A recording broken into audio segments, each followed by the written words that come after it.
This is 5. Now Charlie State with the latest 5 News.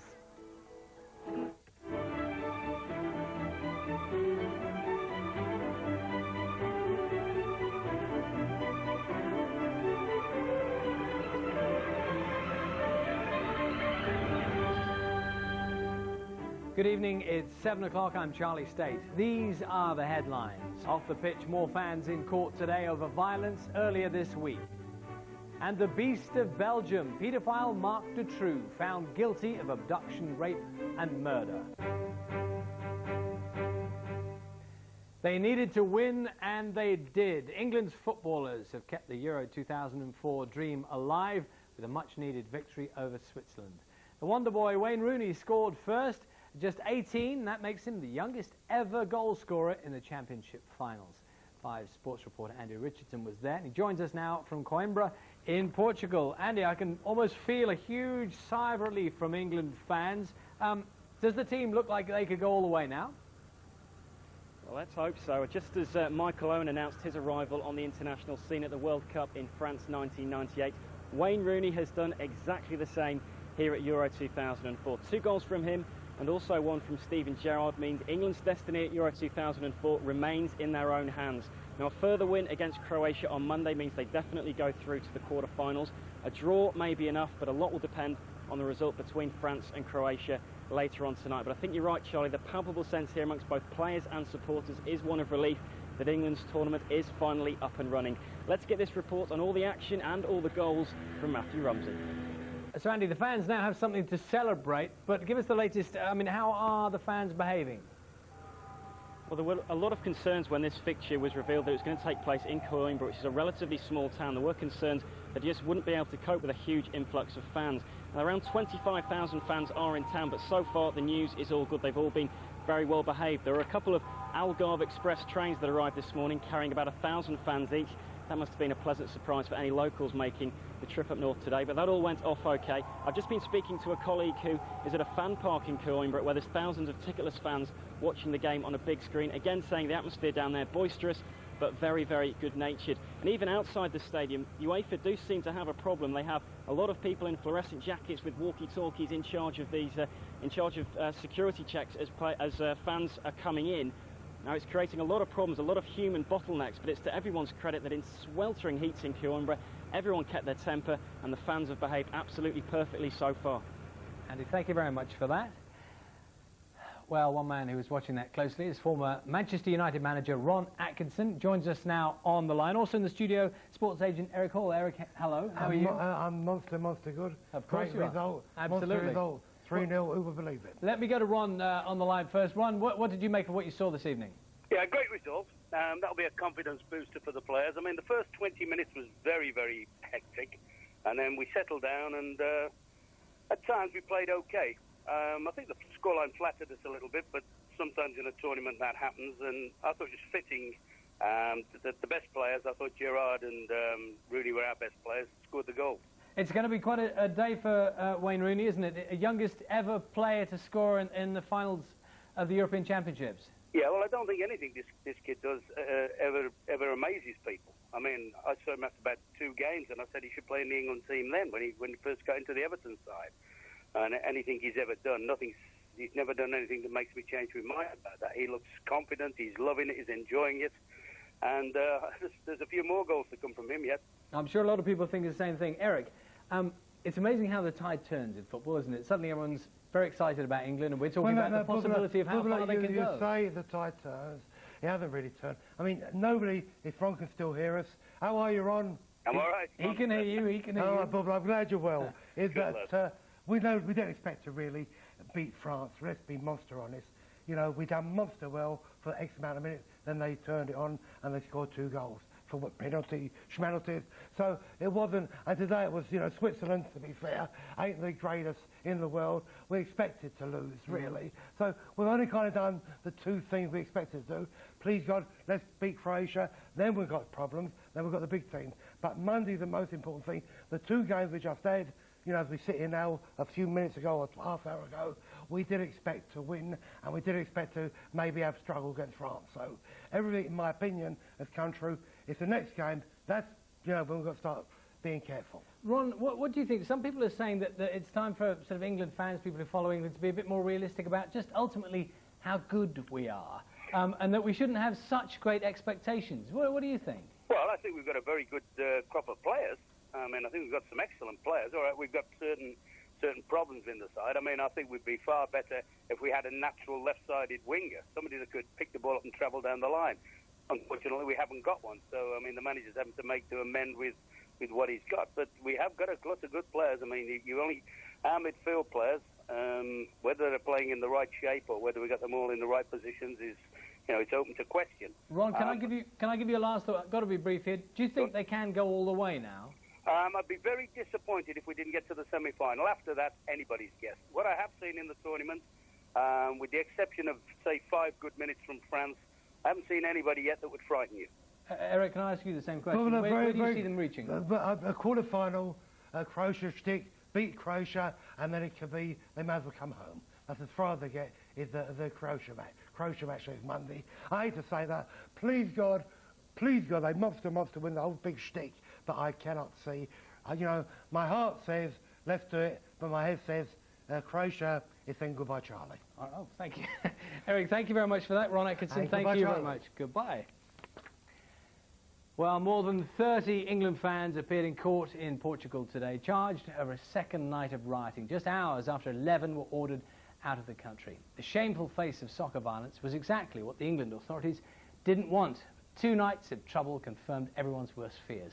One man, a firefighter from Kent, was jailed for 2 years, a sentence which he'll serve in a British jail, although he's protested his innocence. 33 England fans led handcuffed into a Portuguese court this morning, the latest to be accused of violent conduct. Every one of them was arrested during Tuesday night's violence in the Algarve. They were tonight bailed and will be deported tomorrow morning, though they may face trial later in the year. This is the fate they escaped. 47-year-old fireman Gary Mann, arrested during Monday night's rioting, received a 2-year custodial sentence after a Portuguese judge claimed he was a ringleader. Mann, who worked at this fire station in Faversham, Kent, and lived in this house next door, had no known previous record of violence. Human rights campaigners say he was denied the most basic justice. You do not ladle out long sentences in summary justice situations where people cannot get a fair trial. And this is what we got here. But the head of England's anti-hooligan task force today welcomes the court's decision. Isn't 2 years a little harsh under the circumstances? Well, I think that sends out a very, very powerful deterrent message to anyone thinking of getting involved in drunk or disorderly behaviour and, and violence. Don't do it. This afternoon, meanwhile, tens of thousands of England fans poured into the town of Coimbra, venue for England's match tonight. 2,000 came by train from the Algarve itself, where the behaviour of their fellow countrymen met with little approval. A bit disappointed about the fans in Albufeira, letting the team down and the country down. It's just not on. I mean, why come on this way and cause trouble when there's a chance you'll get kicked out of the tournament? With an estimated 25,000 England fans in Coimbra today, the police are maintaining a highly visible presence. The emphasis on deterrence, not force, though the latter undoubtedly an option if necessary. The security situation in Coimbra tonight so far remains cordial. Whether it stays so lies entirely in the gift of England's fans themselves. John Gilbert, 5 News. Well, a little earlier I spoke to Sabine Zanker, senior lawyer with the organisation Fair Trials Abroad. I asked her what worried her most about the trials in Portugal. The information so far is sketchy, but we're very much concerned whether there was enough time to instruct a lawyer. We in fact think 48 hours is not enough in any case to prepare a defense, and we are also concerned about the level of interpretation in court. And so far we do not know whether the people were able to present any defense witnesses, which also would be very important to be considered a fair trial. So the concern is that those people who were in the dock and being accused and charged with these offences, found guilty, basically didn't understand the procedure that was going on around them, and also didn't have access to legal advice. We're not sure whether they all had access. They were concerned that some of them had not, but in any case the time is not enough for them to really prepare a defense. Do you understand the Portuguese authorities' desire to act quickly. And how do you square up those two things? I think I can totally understand the desire because it's a good deterrent for further trouble. And there would be no concern if the people who threw stones or threw chairs would get a short, sharp prison sentence. But only if it would be guaranteed that they had access to a lawyer and had time to prepare a defense. Now, some of those who've been involved say they weren't involved in any of the trouble at all. Gary Mann, who's one of those, the 46-year-old fireman from Kent, says he has evidence that he was elsewhere when it was actually happening. That presumably was something that you might be interested in following up. We're very much interested to follow that up, and we have actually a precedent at the Euro 2000. This is something which happened to Mark Forrester, and he was found guilty in a fast-track procedure. He was actually the only one whom they put in the dock, and later on this judgment had to be overturned. Sabine Zanker from Fair Trials Abroad, and you can tell us what you think about that story. This is today's 5 News Club poll. Did the England fans get rough justice? To register your vote, all you have to do is call this number, 090 50 20 55 55, and answer yes or no. The call will cost 25 pence a minute. Also a chance to tell us your views. We'll bring you the results in our news and updates throughout the evening. Here's how the voting looks right now. 9% of you think they did get rough justice, but a massive 91% say they didn't. On to the rest of the day's news now. One of the most harrowing cases of child abduction, rape and murder ended in Belgium today when paedophile Marc Dutroux was found guilty of a string of charges dating back years. During his reign of evil, he snatched girls as young as 8, kept them to abuse them in the basement of his home. In one case, 2 little girls he kidnapped died of starvation when he was sent to prison for car theft. When he was finally arrested in 1996, details of far-reaching paedophile rings and bungled police inquiries left Belgium traumatized. Behind the bulletproof glass in this specially built court, Marc Dutroux has sat for the past 3 months as the true horrors of his crimes were revealed, bringing national shame, disgust and anger to Belgium. Today, after 9 years, he was found guilty of murdering young girls he kidnapped and raped in a specially built cell in his home, which has become Belgium's own House of Horror. In the basement of his house in Charleroi, he built a secret room where he kept the young girls he kidnapped. Forensic evidence shows he was not the only one to have raped them here. He always claimed to be part of a larger paedophile ring. Dutroux boasted how he chained the girls to this bed. On the window, a child's handprint. In this basement, 2 of his young victims starved to death while he was jailed for car theft. They were 8-year-old Julie Lejeune and Melissa Rousseau. He hasn't been charged with their murders. In the garden, police found the bodies of another 2 missing girls, 17-year-old Anne Marchal and 19-year-old Effie Lambrecht. After the 3rd search of the house, police eventually found the secret chamber and another 2 of the victims. 12-year-old Sabine Dardenne disappeared while riding her bike to school. She'd been drugged and raped while being kept for 80 days, along with the second child, Laetitia Deleuze, in the dungeon. The 2 girls, now young women, showed astounding bravery, facing their kidnapper in court.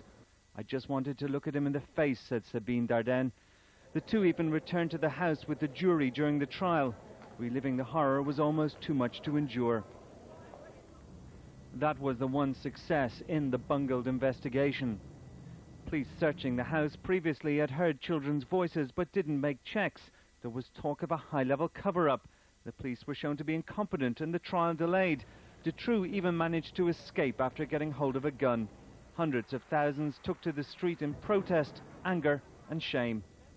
The man described as the monster was known to the police. He was sentenced to 13 years in 1986 for kidnapping and raping girls but served only 3.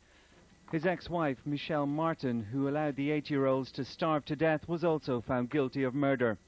Their surviving victims were in court to hear the verdicts. The families of those murdered expressed their relief. It was a very, very long waiting, 16 weeks after almost 9 years. It's but now I'm feeling better, much better. Dutroux now faces life in prison. While many in Belgium believe they have not heard the full truth, there's a collective feeling of relief in the country that at least these horrors are behind them. Keith Doyle, 5 News. The victims were ordinary Iraqis, people who wanted to help bring back stability and order to their country. But the suicide bomber didn't care about that when he detonated his car bomb outside the army recruitment center in Baghdad, wreaking an appalling death toll. Up to 41 dead, more than 100 injured. And all they'd wanted was to join the army and help bring peace to their homeland. The tactics of the attackers have become familiar, but the effects were devastating. A white car drove up to an army recruiting office in western Baghdad at rush hour. The suicide attacker detonated a bomb. It's believed artillery shells were among the explosives used. The area had been packed. Many of those killed were aboard this bus passing through the area. One of the badly injured casualties had to be freed. He was trapped inside this car. All the way down, yes, sir, yes, sir, yes. American forces are now carrying out an investigation. Their commander says that with the handover of sovereignty in just 12 days' time, the violence is likely to get worse. Things are likely to be bad their likelihood of attacks will go up over the next couple of weeks as we progress towards sovereignty for Iraq. This afternoon, Iraq's interim prime minister visited the scene. We will bring them to justice, and justice will prevail, and the Iraqi people will prevail, and this is the only solution that we foresee is the victory against our enemies. The occupation is going to end in 12 days' time. Now the terrorists appear to be trying to stop the transfer of power to the Iraqi people themselves. This attack is just the latest aimed at Iraq's fledgling security services. Earlier this week, foreign contractors were again targeted, with 2 Britons among the dead. And yesterday, the main oil pipeline in southern Iraq was hit. It should be repaired by the weekend, but the loss of oil revenue will cost several £million. The insurgents are clearly stepping up their efforts to destabilize the economy and infrastructure of this country. They hope that Iraq will descend into a full-scale civil war. James Bays, 5 News. A chilling tape recording of the voice of one of the 9/11 hijackers has been played to the commission in America investigating the story. One witness told how it was difficult for the air traffic controllers to establish what exactly was happening. The controller only heard something unintelligible. He did not hear the specific words, quote, "We have some planes," end quote. The next transmission came seconds later. Nobody move. Everything will be okay. If you try to make any move, you'll endanger yourself and the airplane. Just stay quiet. Hearing that transmission, the controller told us he then knew it was a hijacking. Leaders of the 25 EU member states are locked in talks this evening, thrashing out the detail of a European constitution. The plan is to have one by the time the summit ends tomorrow, but with each nation bringing its own list of musts and must-nots, reaching agreement is far from certain. And Tony Blair is no different. He brought the UK's baggage to the negotiating table, an insistence that Britain keeps control of taxation, employment laws, defence and foreign policy. Andy Bell is with the Prime Minister in Brussels.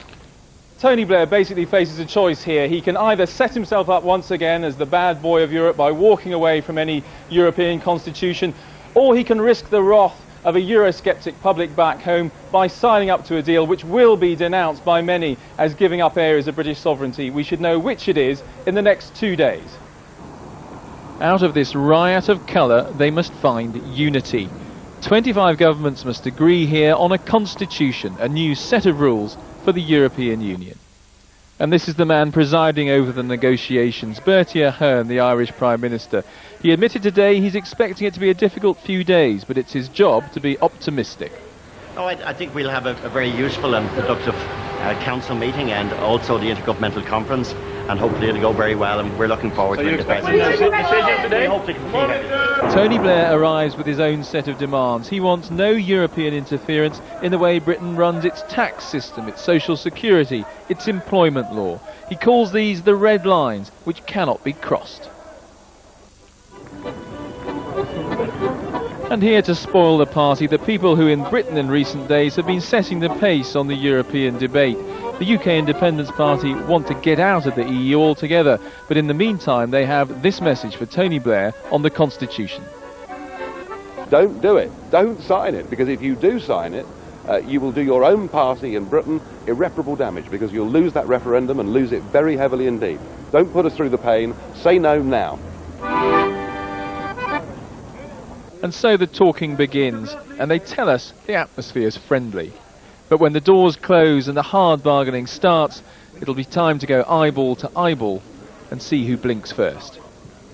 So, Andy, what's the thinking at the moment? Will the Prime Minister sign up to this constitution? Very difficult to say. I'll give you one example. Tax. I spoke to somebody from Number 10 who really gave the impression that they thought the whole issue of Britain controlling its tax system was done and dusted. But the French President Jacques Chirac has just given a briefing after about 4 hours of talks and said we're having real difficulties with this issue of tax because of the opposition mainly of one country, and he identified Britain, and he said we'll have to go back and talk about that tomorrow. So that doesn't seem to be resolved, and you can guarantee that if Tony Blair can't get his red line on tax, he certainly won't sign up to this. It has to be said, though, Andy, that there are others around that table who also have issues with the Constitution. Absolutely, and the last time they tried to write a constitution back in December, it fell apart because of disputes over how the different voting weights of the government would work. Poland and Spain on that occasion torpedoed any deal, and that does still remain a problem. It could still be that the constitution falls apart for reasons that are nothing to do with Britain, and if that were to happen, well, perhaps Tony Blair might just breathe a secret sigh of relief. Andy Bell reporting there from Brussels. Now, you've been calling our club line all day on the subject of whether England fans got rough justice in the Portuguese courts. Here's some of what you had to say. Robert Burns says, I definitely don't think they had rough justice. If anything, the courts were too lenient. They give England a bad name. It's likely the team could get kicked out of the tournament, and perhaps more of them should have received prison sentences. Then they may stop. Maurice Herbert believes the culture of today is one of lawlessness, drunkenness and yobbishness. Seems to be gaining popularity. What we need is stricter discipline, less access to the appeal courts, and justice should be served quickly. And another viewer continues, everywhere England go, there's always trouble. English fans go to these games for the sole purpose of causing trouble. I don't feel sorry for the ones that have been jailed. They make me sick. Kevin Brown disagrees. The English fans are getting a very rough deal from the media. So thank you for all those calls.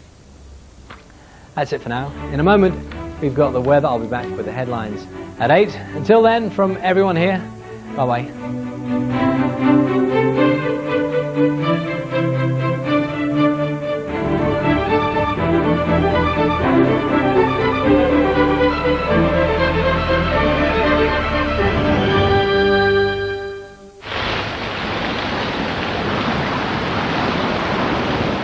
Weather, in association with Birdseye.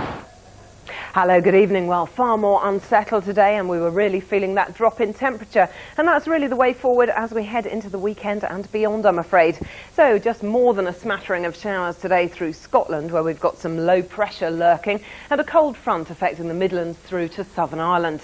So too tonight, well, I think that rain will still affect Scotland as well as the east coast. We're then going to see another band pushing in later on through the northeast. Largely dry, though, through the south, and another very cool night, all round highs of just around 13 degrees. Then for Friday, well, it really is a pretty unimpressive start to the day. Dull, cloudy, as you can see, particularly through Wales, central parts as well as the southeast.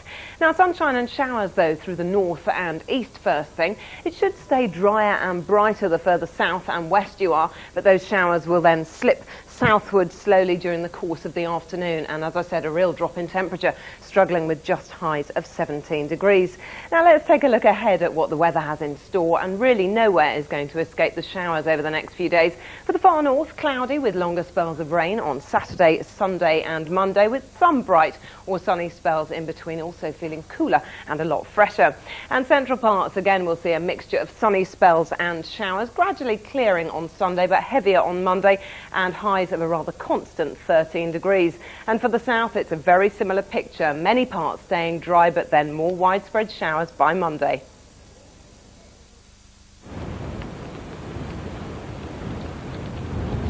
Birdseye Food, in association with the weather.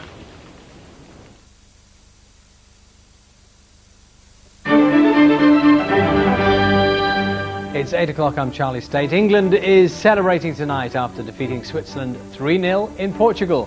The night belonged to Wayne Rooney, who netted 2 goals to become the youngest ever scorer at a European Championship final.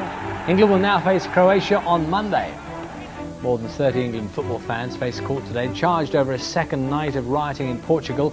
Already 11 people have been sent home, including a fireman from Kent who was jailed for 2 years. We want your views in today's 5 News Club poll. Do you think England fans got rough justice? To vote, call this number. The call will cost 25 pence a minute. The trial of a child killer that's gripped Belgium ended today with a conviction of paedophile Marc Dutroux. He kidnapped, raped and tortured 6 girls. 4 died in a dungeon beneath his home. That's it. We'll have more news at 5 to 9.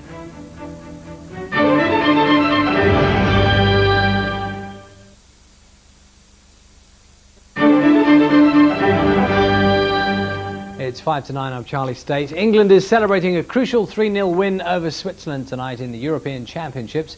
18-year-old Wayne Rooney was outstanding, scoring 2 goals on the road to victory and writing his name into football history. Wayne Rooney was then booked for that challenge. After the break, the Swiss came close to equalising. David James in the England goal showed a little overconfidence. Then this challenge changed the course of the game. Bernd Haas. Rooney went off before the final whistle, but his job was done. The final score, England 3, Switzerland 0. Matt Rumsey, 5 News. Well, the jubilant scenes after tonight's game are a stark contrast to violence in the Algarve over the past 2 days. More than 30 England fans faced court today, charged over a second night of rioting in Portugal. Already 11 people have been sent home, including a fireman from Kent who was jailed for 2 years. And you'll be voting all day in the 5 News Club poll. We asked you if you thought the fans received rough justice. Here's the result. 91% of you feel England fans were treated fairly. One result for you tonight. The game ongoing right now. Croatia are beating France 2-1. That game is still on. In other news now, Tony Blair has been accused of trying to water down the new European Constitution. French President Jacques Chirac made the claim at an EU summit in Brussels, saying the deal being considered favours Britain. Tony Blair earlier promised to defend red line issues of tax, defence and foreign policy. The trial of a child killer that's gripped Belgium ended today with the conviction of paedophile Marc Dutroux. He kidnapped, raped and tortured 6 girls. 4 died in a dungeon beneath his home. The government has announced more than 600 Royal Marine Commandos will be deployed to Iraq from next week. They'll replace the 1st Battalion, the Royal Fusiliers, whose tour of duty is due to end in July. Quick look at tomorrow's weather. Showers over much of the country, drier in the south, top of 17 Celsius. That's it. More news in an hour.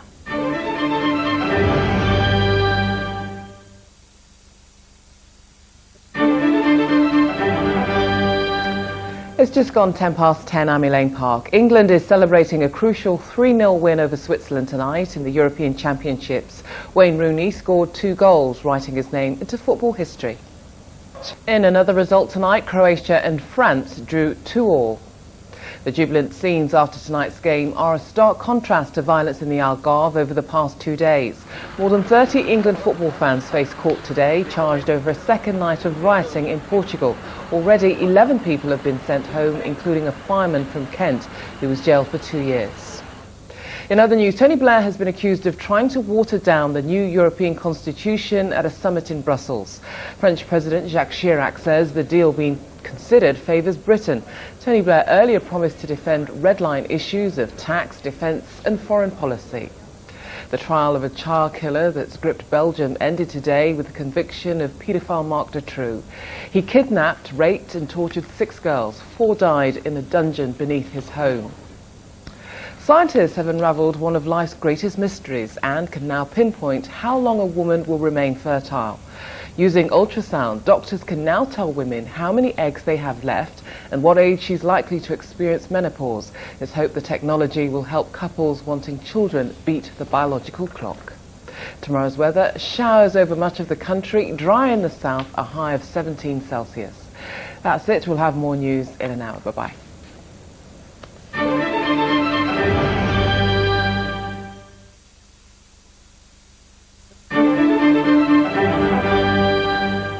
It's nearly 10 past 11, I'm Elaine Park. England fans are celebrating after a crucial 3-0 win over Switzerland in the European Championships. 18-year-old Wayne Rooney scored 2 goals, writing his name into football history.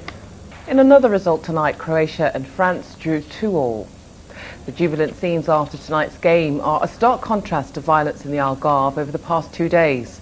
More than 30 England football fans face court today, charged over a second night of rioting in Portugal. Already 11 people have been sent home, including a fireman from Kent who was jailed for 2 years. In other news, plans for a new European constitution hit a snag tonight. Tony Blair has been accused of trying to water down the document. Speaking at a summit in Brussels, French President Jacques Chirac said the deal being considered favours Britain. Tony Blair earlier promised to defend red line issues of tax, defence and foreign policy. A convicted child killer who raped and tortured 6 girls in Belgium is facing the prospect of life behind bars. Marc Dutroux was found guilty today. He's due for sentencing next week. Scientists have discovered the secret to one of life's greatest mysteries. Using ultrasound, doctors can determine how many eggs women have left and pinpoint the timing of menopause. Let's hope the technology will help couples wanting children beat the biological clock. Tomorrow's weather: showers over much of the country, dry in the south, a high of 17 Celsius.